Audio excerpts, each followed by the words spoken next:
UP निकाय चुनाव से पहले टूटा सपा रालोद गठबंधन। 3 सीटों पर सपा ने उतारे प्रत्याशी, रालोद 2 दिन में लिस्ट करेगा जारी। विधानसभा चुनाव 2022 में बना सपा रालोद गठबंधन यूपी निकाय चुनाव से पहले टूट गया। गठबंधन में सीटों के बंटवारे को लेकर दरार आ गई है। सपा ने 3 सीटों पर अपने प्रत्याशी उतार दिए हैं, वहीं रालोद भी अकेले दम पर सभी सीटों पर चुनाव लड़ेगा। रालोद ने घोषणा की है कि आने वाले 2 दिनों में अपने प्रत्याशियों की लिस्ट भी जारी होगी।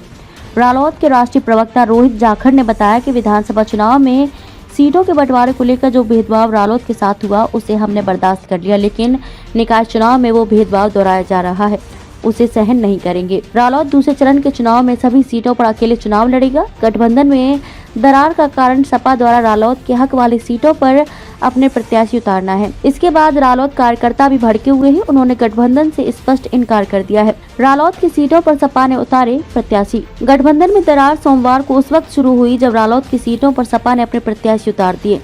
सोमवार को दूसरे चरण के चुनाव के लिए नामांकन का पहला दिन था। मेरठ के मवाना और बागपत से खेकड़ा और बड़ौद तीनों सीटें गठबंधन में रालोद के हिस्से आई थी। तय हुआ था कि जाट बाहुल्य क्षेत्र की इन तीनों सीटों पर रालोद प्रत्याशी अपने सिंबल पर चुनाव लड़ेंगे, लेकिन सोमवार को तीनों सीटों पर सपा ने अपने सिंबल पर अपने कैंडिडेट उतार दिए। सपा का यह रवैया देखकर रालोद नेता भी भड़क गए। उन्होंने ऐलान कर दिया कि वो अपने सिंबल पर पूरा चुनाव सभी सीटों पर लड़ेंगे।